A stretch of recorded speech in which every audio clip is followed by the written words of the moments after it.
story happened a while ago, but it still messes with my mind. Side note, I live in a quiet countryside town where basically nothing happens. I'm an 18-year-old girl who can easily walk around my hometown without fearing for my safety. There's basically no crime. So, as usual, me and my dog went for a walk one evening. It was nice weather outside, so we decided to go by a nearby field. I usually let my dog off the leash there, so she can have fun as well. She's a nice dog that always comes when I call for her. We get to the field and everything is going really well, and nothing seems quite off, except I have this kind of odd feeling in my gut that I never usually have.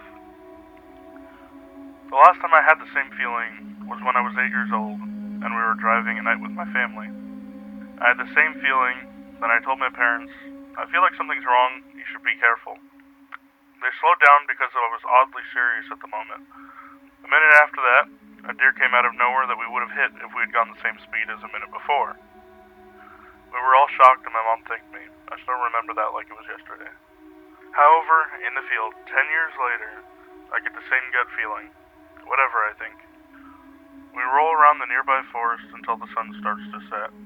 I put my dog back on her leash and decide to leave from one of the tiny paths that go through the small forest. It's the quickest way home. It's not a popular way to go, but it's quick. As I'm walking along the path, I suddenly spot a silhouette in the end of the road, just before the forest starts. I think nothing of it at this point and just keep walking. But after just a little while, I have a strong gut feeling and stare at the silhouette for a while. It's then that I notice the silhouette is staring at me without moving. I just think that maybe they were waiting for someone, because at first the silhouette looked like a child's. But as I got closer, I noticed that it wasn't a child, but a grown man riding a child's bicycle. It was a blue and green boy's bicycle. His legs were way too long for it, and his whole body looked like he was forcing himself to ride it. It was really an unsettling sight. Still, my dumb ass didn't want to turn around. Even still, I thought maybe he's waiting for someone that comes from the way that I came from. But every step I take, he follows me with this intense expression. I'm only 20 meters away from him when he starts to do a weird jump on his bike, smiling the ugliest, most unsettling smile I have ever seen, just staring at me with those wide eyes. He kind of looks like he was expecting something, and is so excited about it. He looks like he's in his 50s or something, very long and thin legs and arms, bald in that creepy, unsettling smile. That is when the alarm bells started to go off. I glanced behind me and no one was there. It was just me, an 18-year-old small girl, with her fluffy little, clearly not guard dog. I make a 180 and start to jog back to where I came from, just in case. I glanced at him and a sigh of release when I noticed he wasn't following me or anything. I thought that maybe he wasn't waiting for me after all, and I called myself stupid and a scaredy cat. I was so wrong. My adrenaline starts to slow down again as I'm in the middle of the fields, and I still see no sign of him following me. I let my dog out off of her leash again, and she starts to run around. I'm nearly at the end of the field. I only have about 1 kilometer or so of forest before I make it home, when my dog spots a rabbit or deer or something interesting, and flies towards it. I panic because she's never done this before, and I yell at her. I yell plenty of times for her loudly, and finally she comes back.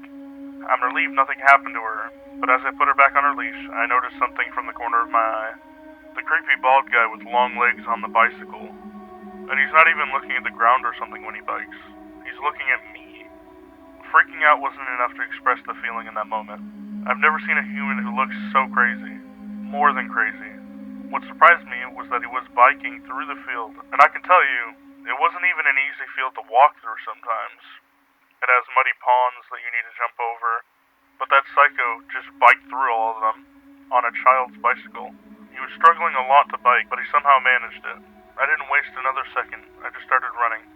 I ran so freaking full speed, and I have asthma, that I saw black and nearly collapsed. My lungs hurt so bad that I thought I was dying, but the adrenaline kept my blood running, and my legs too. Once I glanced behind me and he was there, struggling badly to keep up at his full speed, on the field grounds with that ugly white smile and way too little bike. After that I just ran like crazy until I found a house, hid in their yard without even minding that it was someone else's yard. It didn't matter to me in the moment at all. I waited while hiding my breathing, but he didn't come. I was planning to yell as loudly as I could if he found me, but he never did. At some point, the adrenaline started leaving my system, and I left the hiding spot. I ran again until I reached the area, which had multiple people in their yards, so I would have help if I saw him again, but I didn't. I typed 911 into my phone, but couldn't bring myself to call, mostly because I had no proof and didn't want my parents to find out because they're overprotective, so I wouldn't probably be able to leave the house anymore. I still live with them, side note. I've been paranoid after this incident. My dog was frightened too. I guess she noticed something was really off as well. I swear to God that I will always listen to my gut when it's telling me something from now on. I'm still scared of him. I've been expecting to find him in some area at random, and I can't stop thinking about what he could have done to me. And that awful smile. I feel like he's gonna jump in my window at night and do what he wants with me. I feel paranoid and helpless. I'm still thinking about calling the police.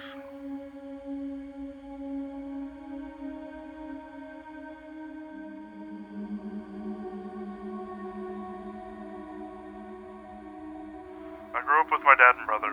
My mom died when I was 10. I was 13 at this point, and my brother was 16 and was out with some friends. I used to go out until late at night drinking at the park with friends.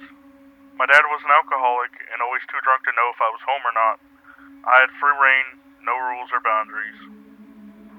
My dad used to invite random alcoholic/drug-using strangers into our house. Often when I came home, these strangers and my dad would be passed out/asleep from too much alcohol, or they would barely notice that I was there, and I'd go straight to my room. One day, I'd come back from being out with friends. It was in the early hours. I walked through the living room to go upstairs, and my dad was asleep on the armchair. The guy he'd brought back was around his mid-50s. I didn't recognize him. He looked at me, and something was off about him. He smiled, stared, and tried to start a conversation with me, but I was keen on getting to my bedroom. I went upstairs and donned my pajamas for bed, then dashed to use the bathroom. As I was walking to the bathroom, he said to me, "You look nice in those pajamas." And he was smiling at me, creeping me out. I went back to my room instead of using the bathroom, and I shut the door behind me. I had a lock on my bedroom door, and I used that. He was trying to open my bedroom door, and I was so scared because I knew something was off, and he had bad intentions. I dragged my bed across the room to block the door, for in case he barged it open, and broke the lock. He's knocking on the door. "Just trying to say hello. Don't be so rude. Open the door." I'm not responding. I'm panicking.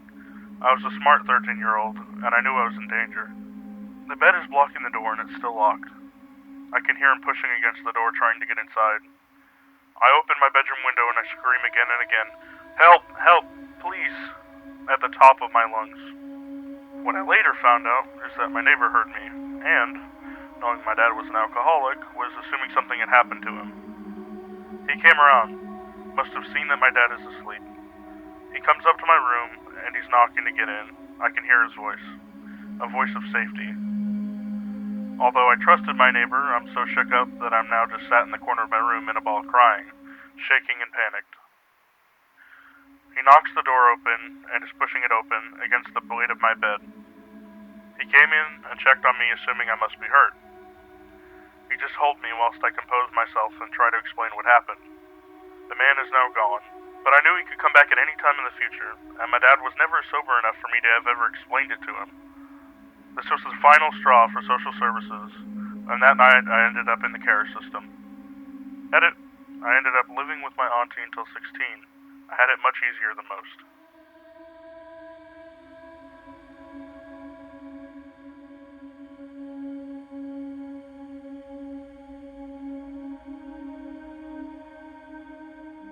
For some background first, I'm a 29-year-old woman.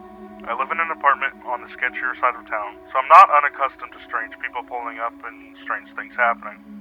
I've been through a home break-in, so I'm very hyper-vigilant about keeping myself and my home safe. I also smoke cigarettes. Nasty habit, I know. But having cats and not wanting my house to reek of smoke, I'll walk out to the balcony to smoke. That's exactly what I was doing when this happened. I was sitting on my balcony, smoking and just enjoying my night, when I noticed a car I've never seen before pull into my back parking lot. I initially felt a bit off, but I didn't want to come off as being the paranoid neighbor, so I keep sitting and smoking my cigarette. Then I hear footsteps making a beeline through my yard. There's a large, burly man that I've never seen before briskly walking through my yard. Again, I still don't try to make much out of it because they might be for the neighbor. My anxiety is definitely on alert, but not in panic mode, until I realize he's going straight for my portion of the backyard. He then does something that still freaks me out as I type this. He stops right in my backyard and looks up at me on my balcony, not saying a word. Now I'm in absolute panic mode. I audibly say, "Oh, fuck no." Spring up, slam and lock the balcony door, run upstairs to my bathroom, and dial 911. I listened to every sound from downstairs while I stood panicking in the bathroom, and truthfully, it sounded like someone was messing with my back door. I don't know for sure because I was in hypervigilance. What I do know is that he was in my backyard for a few minutes because I was in my bathroom for several minutes until I decided to peek out the balcony window and I saw him walking to his car to get in. That also tells me that I don't think he was there to rob me, but something more sinister. Luckily, he was lazy because I, again, live on the cheaper side of town, so you can imagine the quality of my doors and locks. I'm really hoping it was just some guy who was drunk or high and had the wrong house, but my gut keeps telling me it was otherwise. Regardless, I hope we never meet again. These videos are intended to bring about awareness to the dark side of the world we live in. As a reality of life, violent crimes happen every day in our neighborhoods. Keep your loved ones safe, and remember to say I love you.